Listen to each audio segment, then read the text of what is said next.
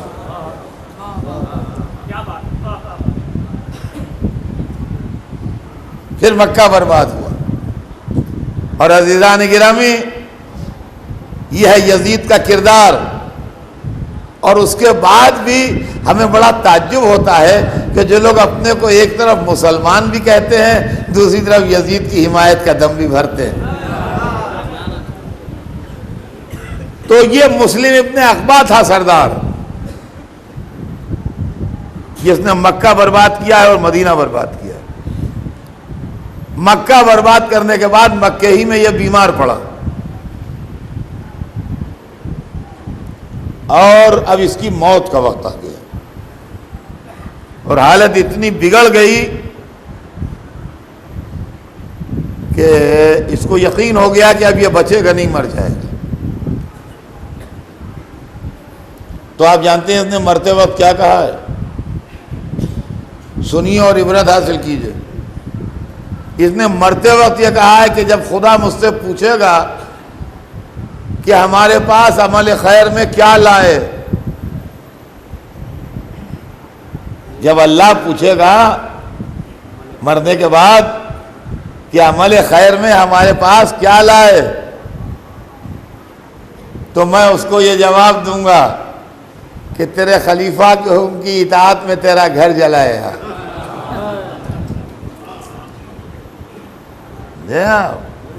یہ ہے ملوکیت والا اسلام, یہ ہے سلطنت والا اسلام, یہ ہے اقتدار والا اسلام. وہ رسالت والا اسلام ہے جو کعبے کو بتوں سے پاک کرتا ہے, وہ سلطنت والا اسلام ہے جو کعبے پاک کا مہ برساتا ہے. سمجھے آپ, یہ اسلام ہے اور یہ سلطنت جس نے مذہب کے رنگ کو بگاڑا. شہنشاہیت, ملوکیت, اقتدار, سیاست نے مذہب کو کھلونا بنا دیا. اور لوگ جو بڑے مسلمان ہونے کا دعویٰ کرتے تھے اور بڑے خدا اور رسول کی باتیں کیا کرتے تھے, وہ دولت دنیا پر بکنے لگے اور فروخت ہونے لگے دولت دنیا پر. نتیجہ یہ ہوا کہ یزید کے ساتھ کروڑوں تھے, حسین کے ساتھ 72 نکلے. لیکن یہ 72 نہیں تھے, ان کو 72,000 کہیے تو کم ہے, 72 لاکھ کہیے تو کم ہے, 72 کروڑ کہیے تو کم ہے. اس لیے کہ یہ وہ 72 تھے جن نے صبح قیامت تک جو نقش بنایا ہے وہ ہمیشہ جگمگاتا رہے گا, مٹنے والا نہیں. تاریخ میں جتنے نقش بنتے ہیں زمانے کی گرد ان کو ڈھانک لیتی ہے. صرف کربلا اکیلی وہ شے ہے جس کو زمانے کی گرد ڈھانک نہیں پا رہی ہے, بلکہ ہر سال اس کی چمک اور بڑھ جاتی ہے, ہر سال اس کی کشش میں اور اضافہ ہو جاتا ہے, ہر سال اس کا اٹریکشن اور زیادہ ہو جاتا ہے. کیوں ایسا ہوتا ہے؟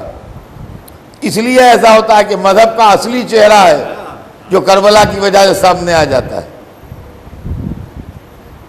اسی لیے حسین نے کھلے میدان میں آ کے جان دی تھی. عزیزان گرامی, تاریخ عالم و آدم کا یہ وہ عظیم واقعہ ہے جس کی قرآن نے ذبح عظیم کہہ کے پیشین گوئی کی تھی.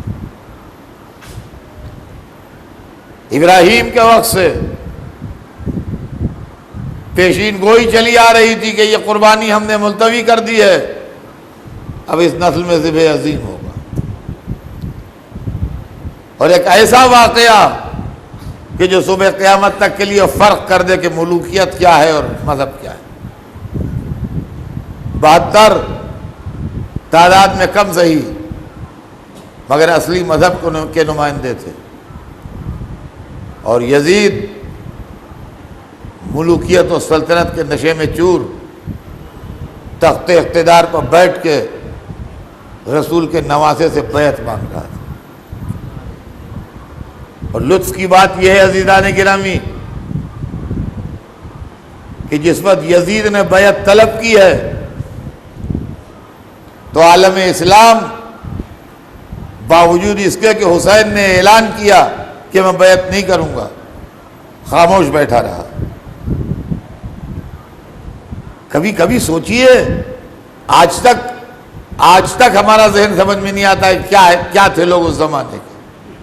ابھی رسول کو 50 برس نہیں ہوئے تھے. حسین کو رسول کی گودی میں دیکھنے والے زندہ تھے. حسین کو رسول کے کندھے پر دیکھنے والے زندہ تھے. حسین حالت نماز میں پشت رسول پر بیٹھے ہیں یہ اپنی آنکھوں سے دیکھنے والے زندہ تھے. عزیزان گرامی 50 برس کا فاصلہ کچھ زیادہ نہیں ہوتا. 53واں سال مجھے یہاں پڑھتے ہیں تو 50 برس کے واقعات جو ہیں وہ میری جوانی کے واقعات. تو منا تھا بچہ نہیں تھا 50 برس پہلے میں کہ کون نہیں مجھے یاد نہیں. تو میں آج ہوش حواس سے آپ کے سامنے مجلس پڑھ رہا ہوں. 50 برس پہلے کے واقعات مجھے ایسے یاد ہے جیسے کل کے واقعات. تو کیا رسول کے زمانے میں 50 برس کے لوگ نہیں ہوتے تھے؟ 50 برس پورے نہیں ہوئے تھے رسول کی رحلت کو جب حسین شہید ہو گئے. تو عزیزان گرامی وہ لوگ زندہ تھے وہ موجود تھے لیکن چپ خاموش. بولنا نہیں. کیوں نہ بولنا؟ جائیداد چھن جائے گی, وظیفہ بند ہو جائے گا, باغ لے لیا جائے گا, بچے مار دیے جائیں گے, کوئی پوچھنے والا نہیں ہوگا. ہم سے کیا مطلب بھائی ہم الگ ہیں؟ ہم سے کیا مطلب ہم الگ ہیں؟ الگ رہیے آپ, اس سے ہمیں شکوہ نہیں ہے. شکوہ اس بات کا ہے کہ آپ الگ رہیے, نہ بولیے, لیکن اسلام کی قیادت کی دعوے داری نہ کیجیے. اس لیے کہ جو اپنی جان کے خوف میں, اپنے مال کے خوف میں, اپنی اولاد کے خوف میں کسی سے ٹکرا نہ سکے, وہ دوسرے کا ایمان کیا بچائے گا جو اپنا ایمان نہ بچا پائے. حسین مدینے سے نکلے یہ کہتے ہوئے کہ میں بیعت نہیں کروں گا. چھپ کے نہیں گئے, رات کو نہیں نکلے, تنہائی میں نہیں نکلے, قافلہ لے کے نکلے, بیویوں کو لے کے نکلے, بنی ہاشم کو لے کے نکلے, دوستوں کو لے کے نکلے, سب کے سامنے گئے. اور مدینے والے تسبیح پڑھتے رہے, مسجد میں بیٹھے. حسین فتنے میں پڑھ رہے ہیں, ہم نہیں پڑھتے بھئی, اللہ اللہ تسبیح پڑھ رہے ہیں. مکے آئے, مکہ عالم اسلام کا دل ہے, ہر وقت باہر کے لوگ رہتے ہیں, کوئی طواف کرنے آتا ہے, کوئی عمرہ کرنے آتا ہے, کوئی حج کرنے آتا ہے, کوئی زیارت کرنے آتا ہے. تقریباً شعبان, رمضان, شوال, ذیقات 4 مہینے پورے اور 8 دن ذی الحج کے, 4.25 مہینے مکے میں رہے. لوگ آتے رہے, ملتے رہے, حسین اپنا موقف سناتے رہے, وہ حجی کی تیاریاں کرتے رہے. مکے سے چلے, راستے میں جو بستیاں پڑیں اس میں اعلان کرتے ہوئے گئے. غور سے سنیے گا ذرا. کربلا پہنچے, کربلا میں جاتے ہی لڑائی نہیں ہو گئی, حالانکہ لڑائی کے امکانات فوری پیدا ہو گئے تھے دریا کے اوپر. جب خیمے ہٹائے جا رہے تھے، مگر حسین نے اپنے بھائی کو روک لیا، کہا اس پر تلوار نہیں چلے گی، اس لیے کہ جو اسلام بچانے کے لیے لڑ رہا ہو وہ ذرا سے پانی پر لڑ کے اپنے مشن کو ناکام کیوں کرے؟ سمجھے آپ؟ وہاں بات دوسری ہو جاتی ہے اگر دریا پر تلوار چل جاتی۔ کہتے بھائی فوج کے لوگ تو ہوتے نہ سمجھ ہیں، اور حسین کے بھائی کو بھی غصہ آ گیا تھا، ان میں تلوار چل گئی۔ کہا نہیں، تلوار یہاں نہیں چلے گی، پانی کے ایشو پر نہیں چلے گی، خیمے ہٹا لو، ہمارے ریتی وہ بنا دو، خیمے یہاں نہیں بنے۔ دوسری محرم سے لے کے 9ویں محرم تک فوجیں آئی ہیں۔ تاریخ لکھتی ہے 9 محرم کو کربلا میں اتنی فوج آ چکی تھی کہ کربلا میں جگہ نہیں تھی۔ کربلا کوفہ روڈ جو ہے اس کے اوپر لشکر ٹھہر رہے تھے، اور کیا ہم نے اس پر لشکر ٹھہر رہے تھے کربلا کوفہ روڈ پر۔ کربلا میں جگہ نہیں تھی، اتنوں کے سامنے قربانی دی۔ اس کے بعد یہ قافلہ وہاں سے چل کے کوفے پہنچا۔ یہ سنیے، کوفے میں رہے یہ لوگ چند دن، کوفے سے چلا قافلہ، موصل و تکریت ہوتا ہوا یہ قافلہ شام گیا۔ شام کیپٹل تھا۔ یہ تو ہے روٹ جہاں سے حسین کا قافلہ خود گزرا ہے، یا حسین گزرے ہیں یا ان کا سر گزرا ہے۔ سنیے گا ذرا کلیجہ تھام کے اور انصاف کیجیے گا اپنے جگہ پر جا کے، جو میں پڑھ رہا ہوں اس کو۔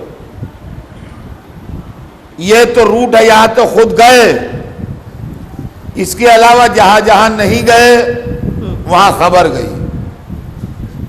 اتنا بڑا واقعہ تھا کہ بصرے یہ گئے تو نہیں مگر بصرے خبر گئی، مصر یہ گئے تو نہیں مگر مصر خبر گئی، دوسرے ملکوں میں خبر گئی۔ یہ کب کا واقعہ ہے؟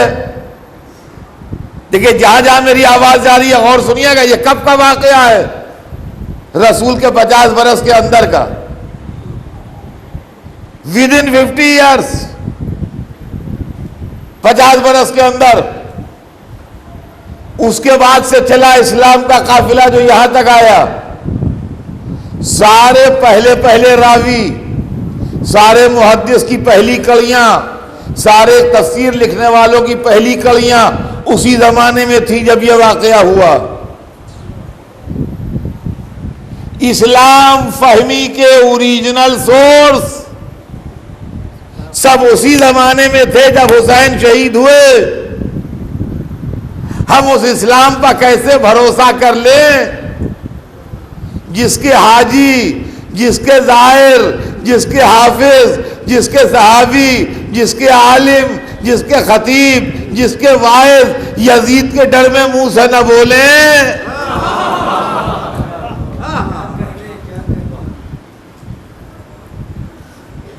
عزیزان گرامی، سب تو ڈوب گیا۔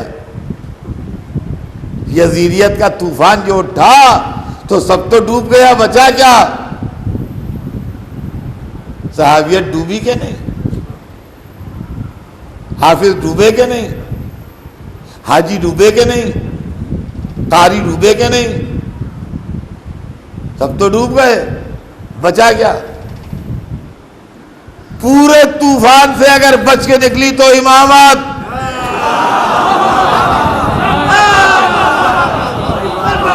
پورے طوفان سے اگر بچ کے نکلی تو امامت۔ آج جو ہم اسلام پیش کرنے والے ہیں وہ اس امامت کا اسلام ہے جو ملوکیت کے ہاتھوں بکتا نہیں ہے بلکہ اپنا غلام۔ بات آگے بڑھے گی کل انشاءاللہ،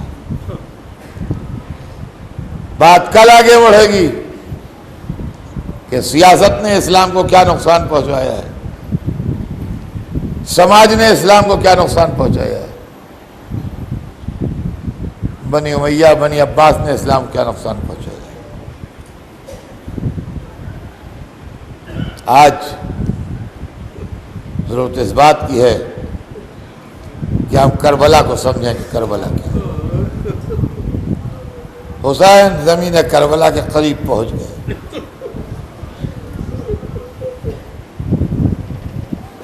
حسین کربلا کے قریب پہنچ گئے.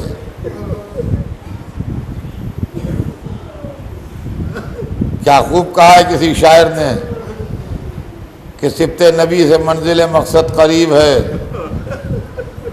مولت تو دور رہ گیا مشہد قریب ہے. آرام گاہ جان محمد قریب ہے، جس جا لحد بنے گی وہ سرحد قریب ہے. جاتے ہیں شاہ خلق کی مشکل کشائی کو، نکلی ہے کربلا سے اجل پیشوائی. حسین زمین کربلا کی زرعت پہ آ گئے ہیں اور کل سویرے یہ قافلہ کربلا میں داخل ہو جائے گا. روایت میں ہے کہ دوسری محرم تھی، جب چلتے چلتے راہوار رکا اور نام پوچھا، جب کسی نے کہا یہ کربلا ہے تو اتر پڑے. اور کربلا میں اترتے ہی پہلی مجلس حسین نے پڑھی. کہا بھیا عباس ہمارا سفر تمام ہوا، یہیں ہمارے بچے شہید کیے جائیں گے، یہیں ہمارے گلے کاٹے جائیں گے، یہیں ہماری حتک حرمت کی جائے گی، ہم اب یہاں سے آگے کہیں نہ جائیں گے. اللہ اللہ، کربلا کربلا جہاں اسلام کے بچانے کے لیے وہ لڑائی لڑی گئی جس نے صبح قیامت تک کے لیے مذہب کو زندہ کر دیا اور دین کو بچا دیا. حسین اپنا بھرا گھر لیے ہوئے کربلا میں آئے. عباس بھی ہیں، علی اکبر بھی ہیں، قاسم بھی ہیں، اون و محمد بھی ہیں، اصحاب باوفا بھی ہیں، سیدانیہ بھی ہیں، سب کچھ حسین کربلا میں آئے ہیں. یہ کربلا میں آئے ہیں اس لیے کہ اسلام کو زندہ کریں گے. دوسری محرم تھی جب یہ قافلہ کربلا پہنچا. دشمن کی فوج دوسری محرم سے آنا شروع ہو گئی.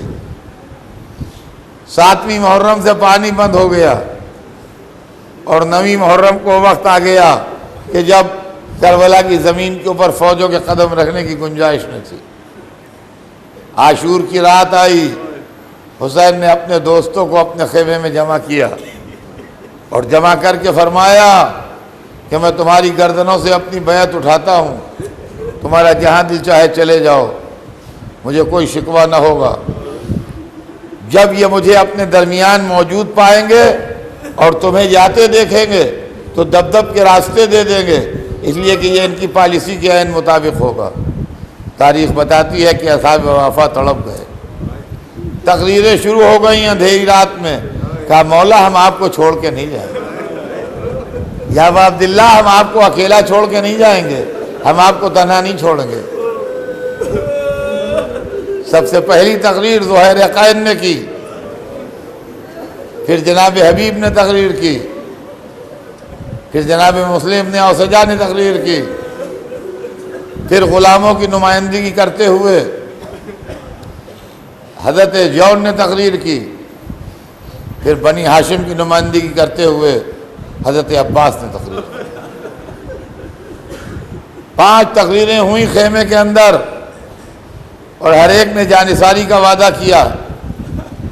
اور جب حسین نے دوبارہ شمع جلائی تو سب آدمی جہاں بیٹھے تھے وہیں بیٹھے تھے، بلکہ چہرے پر ایمان کی روشنی اور زیادہ تھی، نور اور تیز ہو گیا تھا.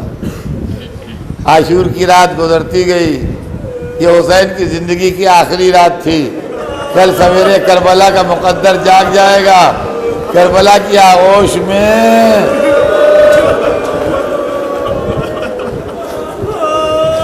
فاطمہ کے چاند کے ٹکڑے کربلا کی آغوش میں سو جائیں گے.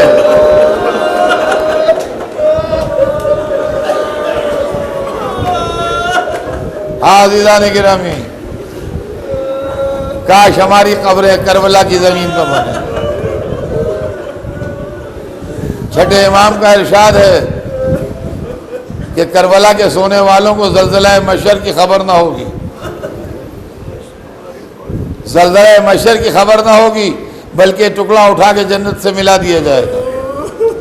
تو جو لوگ وہاں حاضر تھے ان میں سے ایک صحابی نے ہاتھ جوڑ کے عرض کی، ابن رسول اللہ، قرآن میں اللہ کا ارشاد ہے وَإِن مِّنكُمْ إِلَّا وَارِدُهَا كَانَ عَلَىٰ رَبِّكَ حَتْمًا مَّقْضِيًّا، تم میں کوئی ایسا نہیں ہے جس کا گزر جہنم پر سے نہ ہو، یہ تمہارے پروردگار پر لازمی اور ضروری ہے۔ تو مولا کیا اس میں کچھ فرق ہوگا؟ کربلا والے نہیں گزریں گے؟ کہا نہیں، قرآن میں جو ہے ویسے ہی ہوگا، لیکن تم یہ سمجھ لو کہ جیسے کشتی جا رہی ہے تو کشتی میں بیٹھنے والوں کیا خبر کہ دریا کی تہوں میں کیا ہے۔ کربلا کی زمین کشتی کی شکل میں پورے صراط پر سے گزر جائے گی، اور اس کے بعد فرمایا کہ جب گزرے گی تو ناز کرتی ہوئی گزرے گی، کون ہے مثل میرے کہ میں حامل جسد حسین ہوں۔ میں کہوں گا کربلا کی زمین خیال رہے عباس کے شان قلم ہو چکے ہیں، علی اکبر کے سینے پر برچھی لگی ہے۔ ایک کربلا کی زمین قاسم کا لال اعمال سم اسپا ہے، ایک کربلا کی زمین علی اصغر کے گلے پر 3 بھال کا تیر لگا ہے، ایک کربلا کی زمین فاطمہ نے جس کو چکیا پیس کے پالا تھا وہ تیری آغوش میں ٹکڑے ٹکڑے سو رہا ہے۔ احترام سے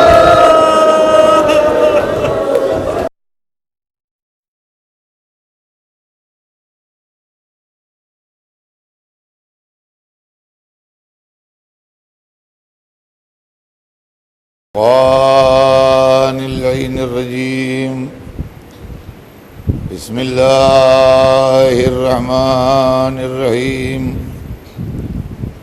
الحمد للہ رب العالمین، والصلاة والسلام علی سیدنا و شفیعنا ابی القاسم محمد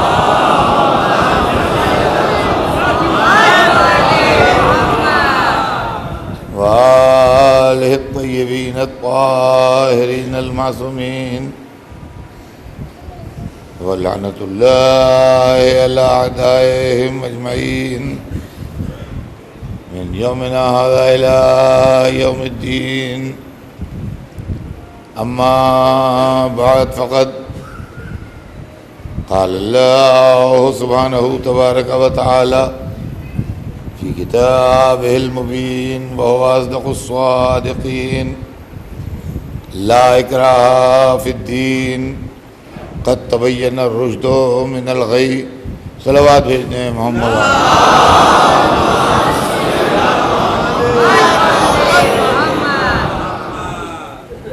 ارشاد اقدس جناب رب العزت ہے کہ دین میں کوئی جبر نہیں ہے، کوئی زبردستی اور زیادتی نہیں ہے۔ قد تبین الرشد من الغی، ہدایت کو گمراہی سے الگ کر کے اور واضح کر کے نمایاں کر کے بتایا جا چکا ہے۔ عزیزان گرامی، ہمارے آپ کے درمیان جو موضوع چل رہا ہے گفتگو کا وہ اسلام اہل بیت ہے، یعنی وہ اسلام جو اہل بیت پاک نے ہم کو بتایا۔ اسلام انسانیت کے دکھ درد کی دوا ہے۔ مذہب یا دین یہ لفظیں ہیں، جس طرح انسان کا جسم بیمار ہوتا ہے اور اس کے واسطے دوا چاہیے ہوتی ہے، اسی طرح انسان کی روح بیمار ہوتی ہے اور اس کے لیے بھی دوا چاہیے ہوتی ہے۔ جسم کی بیماری کے واسطے ڈاکٹر ہیں، حکیم ہیں، علاج کرنے والے ہیں، دوائیں ہیں جو جسم کو ٹھیک کرتی ہیں، اور اگر دوا نہ استعمال کی جائے تو جسم بگڑ جاتا ہے، جان کے لیے خطرہ ہے۔ ویسے ہی روح جو ہے انسان کی وہ بھی بیمار ہوتی ہے۔ ظلم، فساد، حسد، بغض، کینہ، دوسرے کو حقیر سمجھنا، اپنے کو بڑا سمجھنا، یہ تمام چیزیں روح کی بیماریاں ہیں۔ جب روح میں یہ بیماریاں پیدا ہوتی ہیں تو انسانیت بیمار ہوتی ہے۔ جب انسانیت بیمار ہوتی ہے تو اگر علاج نہ کیا جائے تو انسانیت مر جائے گی، اور عزیزان گرامی انسانیت مر جائے گی تو درندگی رہ جائے گی، انسانیت ختم ہو جائے گی۔ آدمی بھیڑیا بن جائے گا، آدمی شیر بن جائے گا، آدمی جانور بن جائے گا، آدمی نہیں رہے گا۔ آدمی رہنے کے لیے ضرورت اس بات کی ہے کہ روحانی دوا استعمال ہوتی رہے۔ عرب میں بیماری تھی ظلم، فساد، قتل، خونریزی، غرور، خاندان پر فخر، رنگ پر فخر، نسل پر فخر، دولت پر فخر، طاقت پر فخر، کمزوروں کو رہنے کے لیے جگہ نہیں تھی، غریبوں کی کوئی عزت نہیں تھی، عورتوں کا کوئی مرتبہ نہیں تھا۔ ان تمام بیماریوں کے علاج کے واسطے اسلام آیا ہے۔ اسلام نہ کسی کی مخالفت میں آیا، نہ کسی کی دشمنی میں آیا، نہ کسی کے خلاف آیا۔ اسلام کا آنا جو ہے وہ نہ ہندوازم کے خلاف ہے، نہ کرسچینٹی کے خلاف ہے، نہ جوڈازم کے خلاف ہے، نہ پارسیزم کے خلاف ہے۔ اسلام کا آنا کسی کے خلاف نہیں ہے، اس لیے کہ اگر ایک دوا ایجاد ہوتی ہے تو وہ بیمار کے لیے ہے، کسی کی دشمنی میں نہیں ہے۔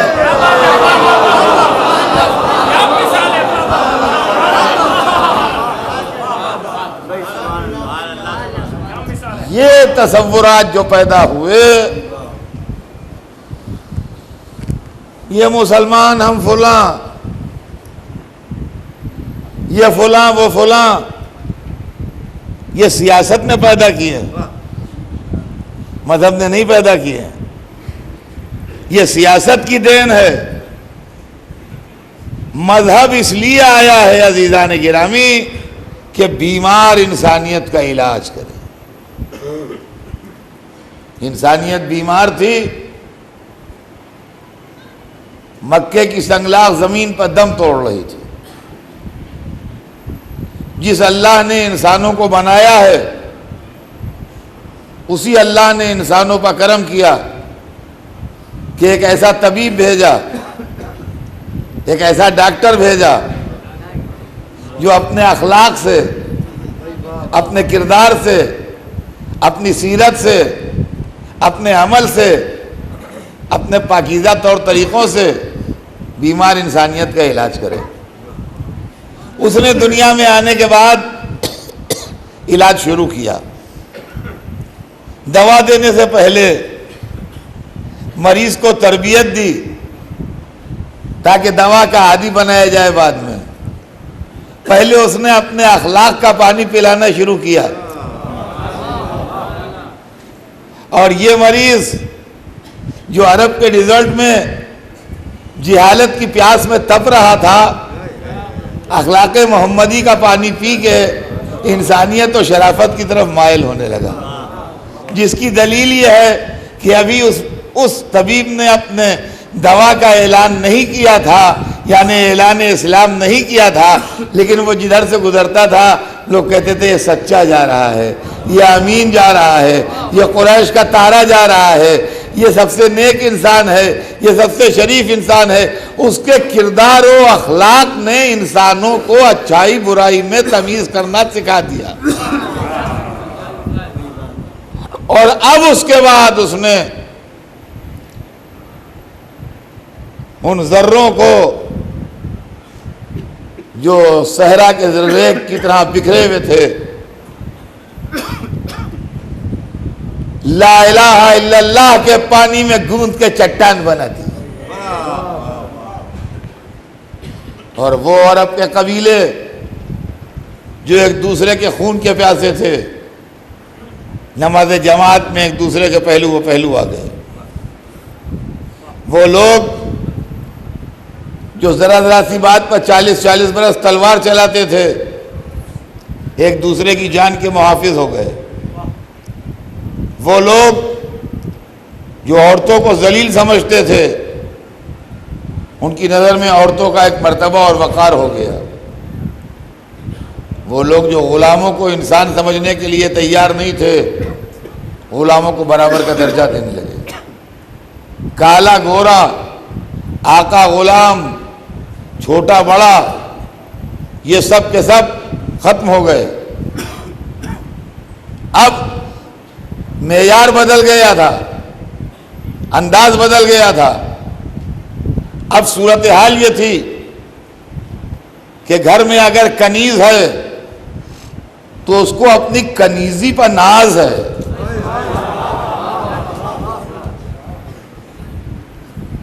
اپنی کنیزی پر ناز ہے، اس لیے کہ دنیا میں رسول کی بیٹی نے اپنے گھر میں کنیز رکھ کے اسلام میں کنیزی کا معیار بتایا ہے کہ ایک دن کنیز کھانا پکائے گی تو رسول کی بیٹی کھائے گی، ایک دن رسول کی بیٹی پکائے گی تو کنیز کھائے گی۔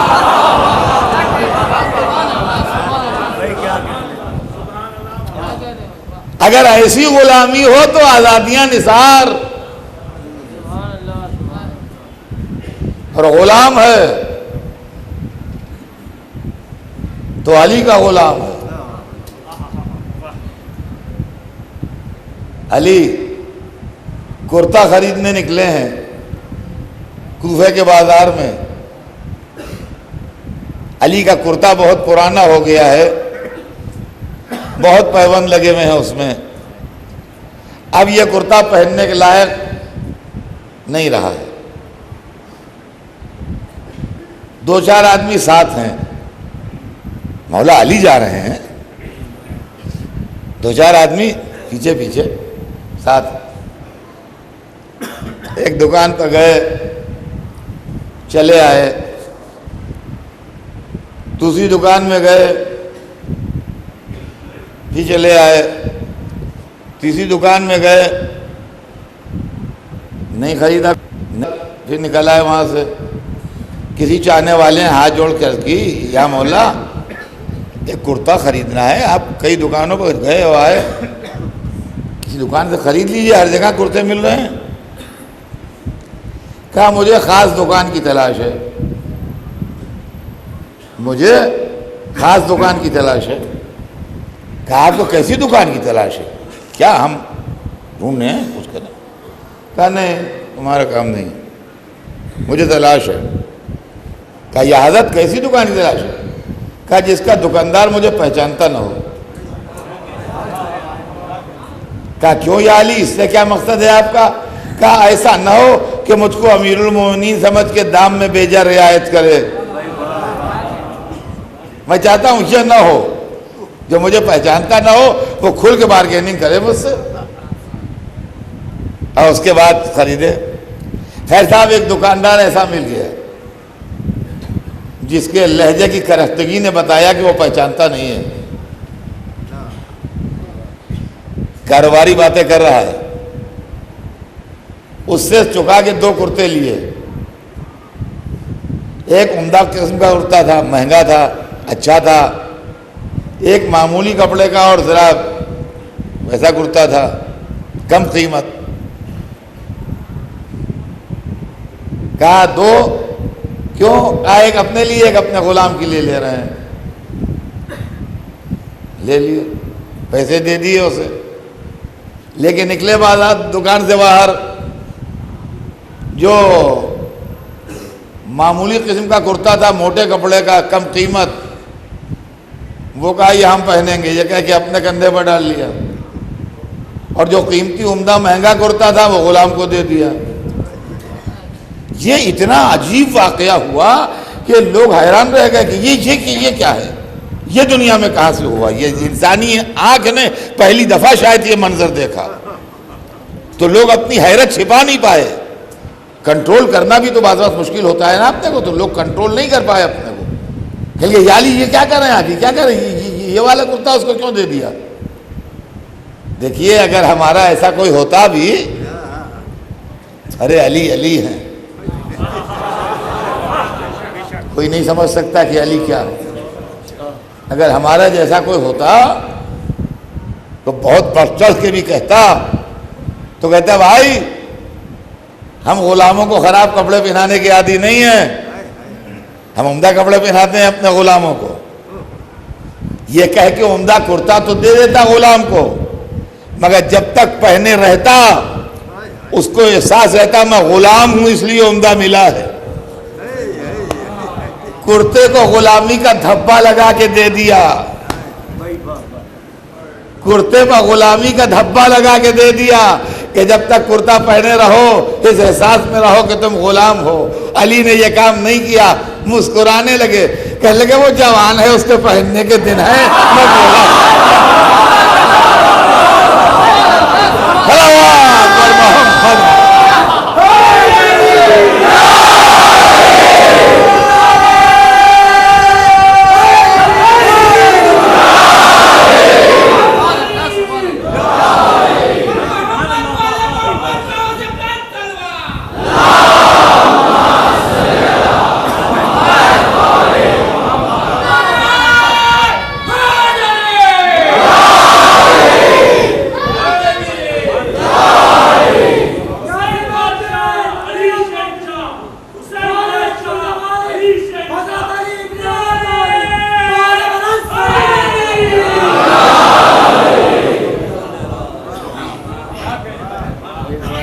قربان جائیں یا علی آپ کے. کس قدر خوبصورت جملہ ارشاد فرمایا ہے.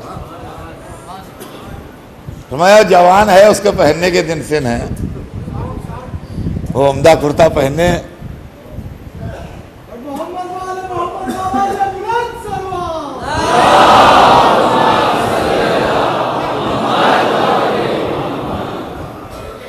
ہے باہر آواز ہے آپ لوگوں تک؟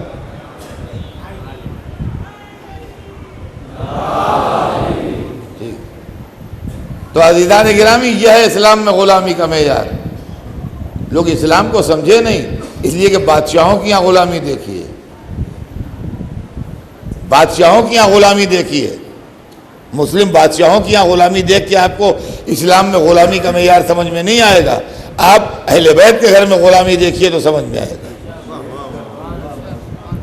اور یہ بات صرف علی تک نہیں ہے،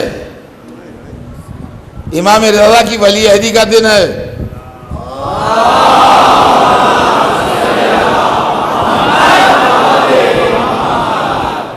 مامون رشید نے جو بادشاہ تھا امام کے آنر میں دعوت کی ہے رات کو، حضرت کے آنر میں رات کی دعوت ہے.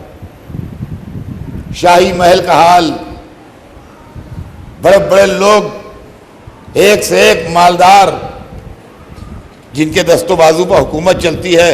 ظاہر ہے جو بادشاہ کے ڈنر میں انوائٹ ہوں وہ کیسے لوگ ہوں گے؟ فٹ پاتھ کے لوگ تھوڑی ہوں گے. بڑے بڑے نواب، بڑے بڑے لارڈس، بڑے بڑے فوج کے افسر، بڑے بڑے ایگزیکٹو افسر، ایسے ہی لوگ جاتے ہیں. صاحب انوائٹ ہے سب. امام کی آنر میں دعوت، یہاں سے وہاں تک لمبا دسترخوان بچھا، مختلف قسم کے انواع و اقسام کے کھانے چنے. صدر محفل میں امام تشریف رکھتے ہیں اس لیے کہ انہی کی آنر میں دعوت. آپ کے پہلو میں بادشاہ بیٹھا ہے، کھانا چن دیا گیا ہے، اور چونکہ شاہی دعوت ہے لہذا ملازمین کی سروس کرنے والوں کی کمی تو ہے نہیں یہاں. کہ جیسے ہمارے یہاں ایک آدھ اٹینڈنس ہے کہ بیچارہ وہی پانی لینے دوڑ رہا ہے، وہی پلیٹ لا رہا ہے، وہی سالن نکال کے لا رہا ہے. یہ تو وہاں ہے نہیں، شاہی دعوت ہے. ہر آدمی کے پیچھے غلام کھڑا ہے ہاتھ باندھے ہوئے سروس کے لیے. اگر دسترخوان پر 100 آدمی ہیں تو ہر آدمی کے پیچھے غلام ہاتھ باندھے کھڑا ہے سروس کے لیے.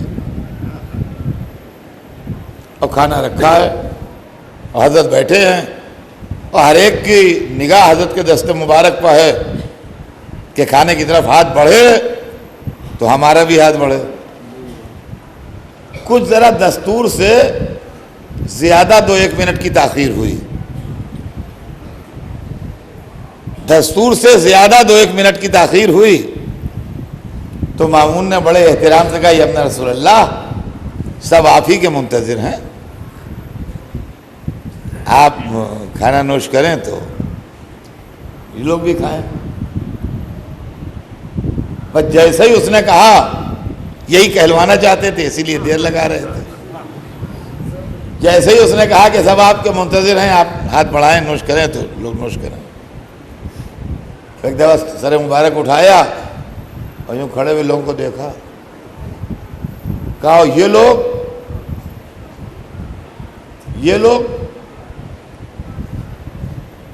اچھی چیز سرکار یہ غلام ہے. دیکھا ہم نے, یہ شہنشاہیت ہے, یہ شہنشاہیت ہے کہ ہم کھا رہے ہیں, غلام سروس کے لیے ہاتھ باندھے کھڑا ہے. میں چاہتا ہوں کہ بچوں کو آنکھوں سے فرق دکھا دوں تاکہ ان کو یہ نہ رہے, ذہن میں الجھن نہ رہے. سمجھے آپ, یہ شہنشاہیت ہے. غلام ہاتھ باندھے کھڑے ہوئے ہیں, چنا ہوا دسترخوان, اعلیٰ درجے کی غذائیں, بڑے لوگ کھائیں گے. غلام سروس کے لیے ہوتا ہے, یہ تھوڑی ہوتا ہے کہ وہاں اس کو بعد میں جو بچے کھچے گا یہ کھائے گا. غلام ہے, اس کی کیا حیثیت ہے؟ یہ ہے شہنشاہیت. اب آئیے دیکھیے اسلام, یہ تو آپ نے شہنشاہیت کا جلوہ دیکھا نا, اب اسلام کا جلوہ دیکھیے. فرمایا یہ لوگ یہ غلام ہے. کیا مسلمان نہیں؟ کہا نہیں سب مسلمان. کہا آؤ بھائی آؤ کہ بیٹھو, ہمارے جد کی یہ تعلیم نہیں ہے, آؤ آؤ.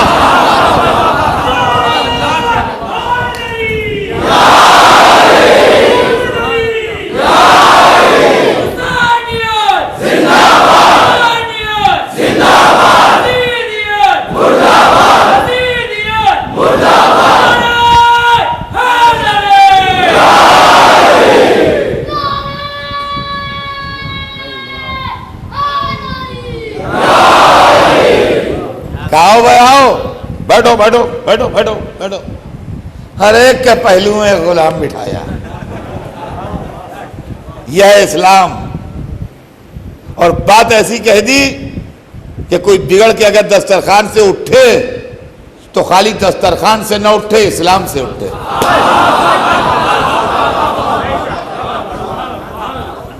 ہاں, خالی یہ نہیں کہ ہم دسترخوان سے اٹھ گئے, کہ ہمارے جد کی تعلیم یہ نہیں ہے. دیکھا آپ نے, یہ سیرت رسول ہے. وہ شہنشاہیت تھی, یہ سیرت رسول ہے. آپ سمجھے اسلامی اہل بیت کیا ہے اور ملوکیت کا اسلام کیا ہے. اب تو جناب ہر ایک نواب کے پہلو میں اور ہر ایک لاٹ کے پہلو میں اور ہر ایک افسر کے پہلو میں جیسا غلام بیٹھا تو بھیا آپ کھایا ہوگا انہوں نے. اب یہ جو بڑے لوگ بیٹھے تھے, خدا جانے انہوں نے کھانا کھایا کہ کھانے نے ان کو کھایا.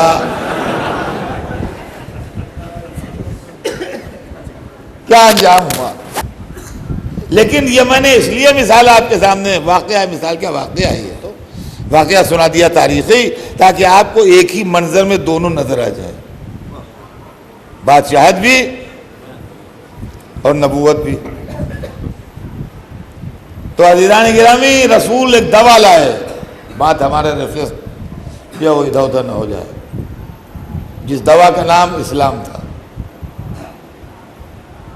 نہ اس میں ظلم ہے, نہ اس میں فساد ہے, نہ اس میں مار پیٹ ہے, نہ اس میں دہشت گردی کی کوئی گنجائش ہے, نہ اس میں کسی کو ستانا ہے. عزیزان گرامی, یہ سیاست کے کرشمے ہوتے ہیں کہ جس نیوز کو چاہا ہائی لائٹ کیا, جس طرح چاہا, اور جس کا چاہا بلیک آؤٹ کیا. مسلمان تو دوسرے کو جینے نہیں دے سکتا, مسلمان تو دوسرے کو دیکھ نہیں سکتا, مسلمان تو کو ایگزسٹنس کا قائل نہیں ہے. یہ آوازیں آپ سنتے ہیں کہ نہیں سنتے ہیں؟ دنیا میں اخبار پڑھتے ہیں, ٹی وی دیکھتے ہیں, دنیا سے باخبر ہیں کہ بے خبر ہیں؟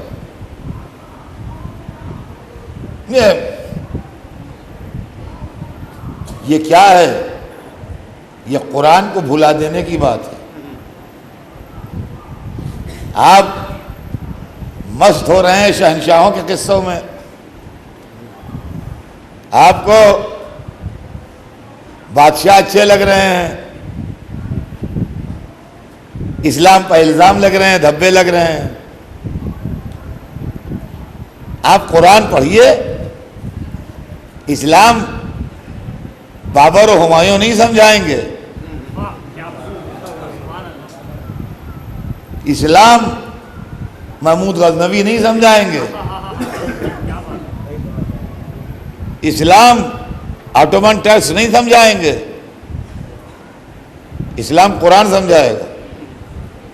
ایتھینٹک بات کسی بادشاہ کی نہیں ہے، ایتھینٹک بات قرآن کی ہے۔ قرآن پڑھیے، آج بھی قرآن رکھا ہے مسجد میں، پڑھ لیجئے، وہ پڑھتے ہیں لوگ، مگر پڑھتے ہیں۔ اللہ مجھے معاف کرے، اہل بیت کی عداوت نے آنکھوں پر ایسے پردے ڈالے ہیں کہ غور نہیں کرتے ہیں۔ پڑھیے، اور میں ایسا سورہ پڑھتا ہوں جو 90% مجمع کو یاد ہوگا۔ بسم اللہ الرحمن الرحیم کے بعد ارشاد ہوتا ہے بسم اللہ الرحمن الرحیم قل یا ایھا الکافرون، کوئی تعویل کی گنجائش ہی نہیں۔ اے رسول کہہ دیجئے کہ اے کافروں، یہ تو کہتے ہیں نا بھائی اپنے سوا دوسرے کو نہیں دیکھ سکتے۔ قرآن کیا کہہ رہا ہے وہ سنیے، قل یا ایھا الکافرون، اے رسول کہہ دیجئے کہ اے کافروں، لا اعبد ما تعبدون، ہم اس کی عبادت نہیں کرتے جس کی تم کرتے ہو، جس کی تم عبادت کرتے ہو اس کی عبادت ہم نہیں کرتے۔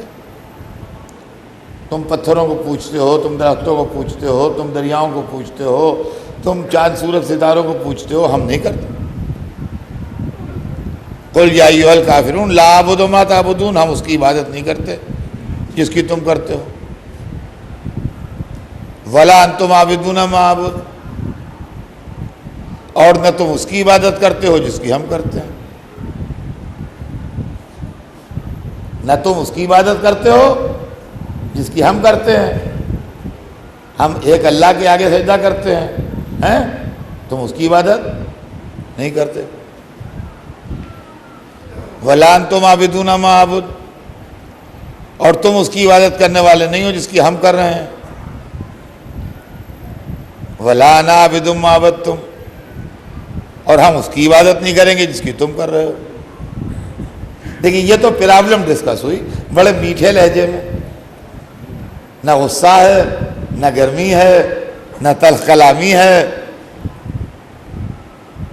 ایک مسئلہ ہے جس ڈسکس ہو رہا ہے۔ بھائی جس کو تم مانتے ہو اس کو ہم نہیں مانتے، جس کو ہم مانتے ہیں اس کو تم نہیں مانتے، جس کو تم مان رہے ہو ہم نہیں مان سکتے بھیا اسے، اور ہم جس کو مان رہے ہیں تم اس کو نہیں مان سکتے۔ یہ تو پرابلم ہے، اب سالو کیسے ہو، سالو کیسے ہو مسئلہ، یہ تو پرابلم ڈسکس ہو۔ سنیے، ارے یہاں رکھا ہے قرآن، دیکھ لیجئے ابھی آخری جملہ سنیے، آخری آیت جو ہے اس کی، اور دیکھیے اسلام کیا کہہ رہا ہے، لکم دینکم ولی دین، تم اپنے دین پر رہو، ہم اپنے دین پر رہو۔ اے میاں اب آپ مجھے للہ بتا دیجئے کوئی ایگزسٹنس کے اس کے علاوہ کیا معنی ہیں، مجھے سمجھا دیجیے۔ میں آپ ہی کے درمیان رہتا ہوں، یہیں رہتا ہوں، کہیں باہر نہیں جاتا۔ کوئی ایگزسٹنس کے معنی، بقائے باہم کے معنی اور کیا ہوتے ہیں؟ بھائی تم اپنی جگہ خوش رہو، ہم اپنی جگہ خوش رہیں، جو تمہاری سمجھ میں آتا ہے تم کرو، جو ہماری سمجھ میں آتا ہے ہم کریں، جو تم کر رہے ہو وہ ہم نہیں کر سکتے، جو ہم کر رہے ہیں وہ تم نہیں کر سکتے۔ تم اپنی جگہ خوش رہو، ہم اپنی جگہ خوش رہیں، یہ ہے دین، یہ ہے قرآن۔ لیکن قرآن کو پس پش ڈال کے جب ملوکیت و سلطنت کی بات آئے گی تو پھر اسلام وتھ سورڈ کا نظریہ آئے گا۔ اسلام تلوار کے زور سے پھیلا، یہ آئے گا۔ تو تلوار کے زور سے پھیلایا بادشاہوں نے، اخلاق کے زور سے پھیلایا محمد و آل محمد۔ سمجھے آپ؟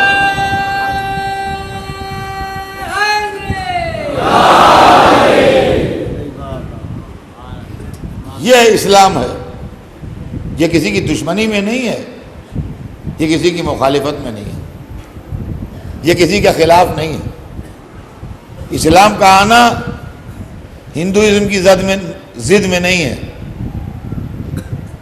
کرسچینٹی کی ضد میں نہیں ہے، جوڈیزم کی ضد میں نہیں ہے، اس کو اچھے طریقے سے سمجھیے آپ. یہ سیاسی شعبدے بازیاں ہیں جو یہ اس کی ضد و وہ اس کی ضد و وہ اس کی ضد. غریبوں کو حق ملے, محتاجوں کو روٹی ملے, بے گھروں کو گھر ملے, عورتوں کو عزت ملے, کمزوروں کو کوئی ستائے نہیں, ویکر سیکشن کو کوئی پریشان نہ کرے. آپ مجھے بتائیے کون مذہب کہے گا کہ نہیں یہ سب کرو؟ اگر کوئی اس کا کہنے والا کھڑا ہو جائے ہمت کر کے کہ نہیں, کمزوروں کو پیٹو, غریبوں کو جوتے لگاؤ, عورتوں کو قید کر کے رکھو, خوب ان پر جتنا ظلم کر سکتے ہو کرو, غلاموں کو جانوروں سے بدتر سمجھو, تب تو آپ کہہ سکتے ہیں اسلام ضد میں آیا. تب تو آپ کہہ سکتے ہیں اسلام ضد میں آیا.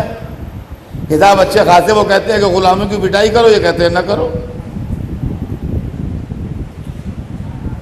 تو اور اگر ایسا نہیں ہے, سب یہی کہہ رہے ہیں, تو بھیا کسی کی ضد میں نہیں آیا, کسی کی مخالفت میں نہیں آیا ہے.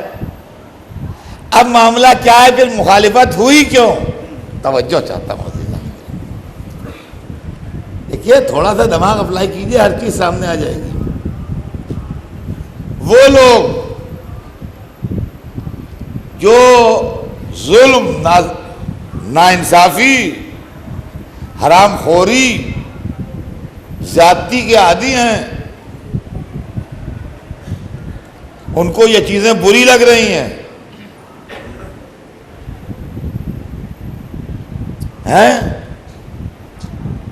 ارے صاحب یہ عورتوں کو بے قابو کیے دے رہے ہیں, ارے صاحب یہ غلاموں کو کنٹرول سے باہر نکال دیں گے, ارے صاحب یہ غریبوں کو سر پر چڑھا لیں گے,